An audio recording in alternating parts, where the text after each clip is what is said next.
Hello बच्चों, कैसे हो आप सब। तो किसी बच्ची ने मेरे से पूछा है मैम कि एएनएम और जीएनएम इसके ऊपर और बीएससी नर्सिंग इसके ऊपर एक वीडियो बना दीजिए।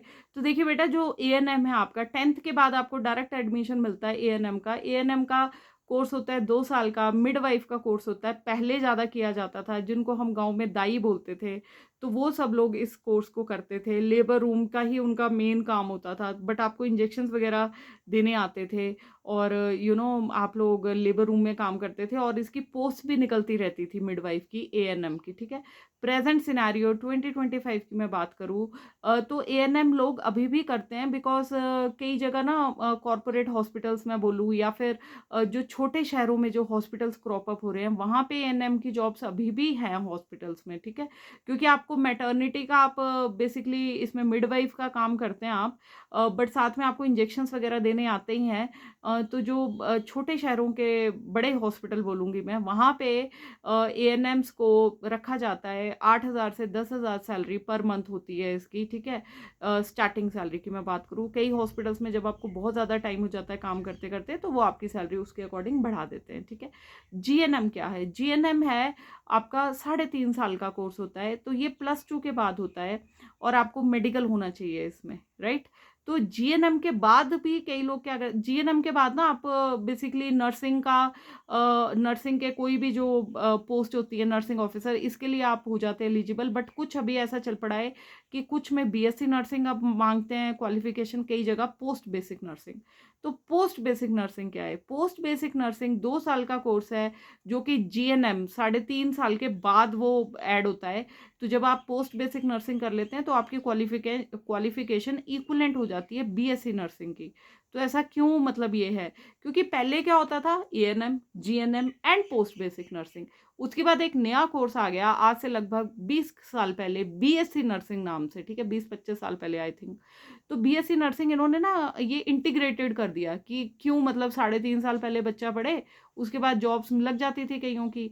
तो उसके बाद कोई स्पेशलाइजेशन जैसे करना चाहता था, पोस्ट बेसिक नर्सिंग बोल दिया जाता था उसको, तो वही कोर्स को इन्होंने इंटीग्रेट करके बीएससी नर्सिंग बना दिया है। अब इसमें बीएससी नर्सिंग के जॉब प्रोस्पेक्ट्स बहुत अच्छे हैं। मेरे अकॉर्डिंग अगर कोई बच्चा जीएनएम प्लस पोस्ट बेसिक करता है, उससे बेटर है कि सीधा ही बीएससी नर्सिंग की जाए। और आजकल हो भी यही रहा है प्रेजेंट सिनेरियो में, कि 3.5 साल के बजाय वो सीधा ही इसके लिए जा रहे हैं, बीएससी नर्सिंग के लिए, राइट। बीएससी नर्सिंग के बाद सबसे बेस्ट जॉब जो है आपकी, नॉर्थ सेट एग्जाम क्लियर करो भाई। नॉर्थ सेट एग्जाम क्लियर कर लिया ना, लाइफ बन जाएगी। एक डॉक्टर से ज़्यादा कमाओगे स्टार्टिंग स्टेज में। कहने का क्या मतलब है इसका, एक डॉक्टर से ज़्यादा एक बीएससी नर्सिंग कमा सकता है। बीएससी आपका 4 साल का कोर्स होता है। 17 साल में 18 साल में आपने अपना कर लिया +2, उसके बाद आप 4 साल करने जाओ। ठीक है, 18 साल के बाद 4 साल, 22 साल।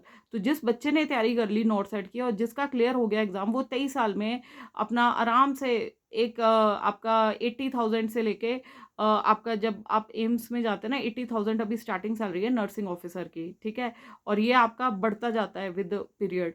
और उसी के साथ कंपेयर करें अगर एक डॉक्टर को ना, तो डॉक्टर जो आजकल पीजी करने के बाद, जब तक आप मानिए कोई डॉक्टर पीजी करने में लगा देते हैं, ईयर्स वेस्ट हो ही जाते हैं, बिकॉज टफ इतना है और इतना धीरे धीरे सैचुरेशन क्रॉप अप कर रहा है। तो 30 ईयर्स में अगर कोई पीजी करने के बाद जॉब लगेगा, तो जो ऑलरेडी जो बच्चा नर्सिंग करके 22 साल में नर्सिंग करा है, तो वो 30 साल तक उसकी सैलरी आप देखिए 1.5 लाख तक जा चुकी होगी।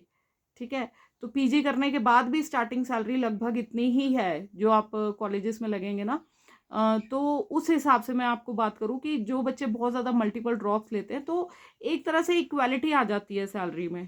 ठीक है, तो जो बहुत सीनियर होगा, अब मैं कहाँ पे मैंने बात करी, कोई डॉक्टर अगर एंट्री लेवल पे उसकी सैलरी 1.5 लाख रुपए है, तो लेकिन जो वही नर्सिंग ऑफिसर अगर बहुत सीनियर है, 20 साल सीनियर है, एम्स की मैं बात करूँ सैलरी की, तो वो नर्सिंग ऑफिसर की सैलरी ज़्यादा होगी as compare to fresher doctor. ठीक है, बट अब इसमें ये मत बोलने लग जाना यार, ये कोई जंग नहीं हो रही है कि हाँ भाई, मैं एक जस्ट एक गाइडेंस दे रही हूँ आपको कि अगर जितना उस साइड को देखो, अगर किसी का पैशन है एमबीबीएस डॉक्टर बनना, तो उसको सेटिस्फेक्शन ही डॉक्टर बन के मिलेगी।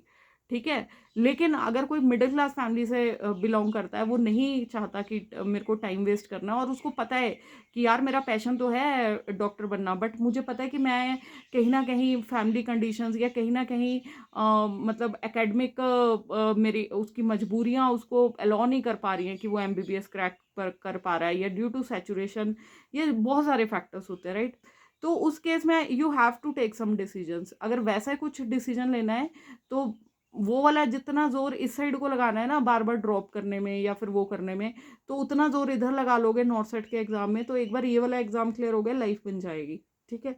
तो बस वही बात है। बाकी जो भी डिसीजन लेना अपना सोच समझ के लेना है, राइट। ये नहीं कि मैंने बोल दिया तो ले रहे हो। खुद अपने आप, हर बच्चे को अपना पता होता है। मैं अपनी बात करूं तो मुझे नहीं पता थी ये सब चीज़ें, आज मेरे को अगर पता भी हैं तो मुझे पता था कहीं ना कहीं at the end of my mind कि मुझे डॉक्टर ही बनना है। मैं कुछ और बन जाऊंगी तो मैं नहीं मतलब सेटिस्फाई रहूंगी। तो मैं अगर मुझे एमबीबीएस नहीं मिला तो मैंने डेंटल वाला वो देखा कि हाँ यार इसमें भी जा सकता है, and this is my second choice. तो मैं डेंटल में सेटिस्फाइड रहूंगी अपनी लाइफ से। ठीक है।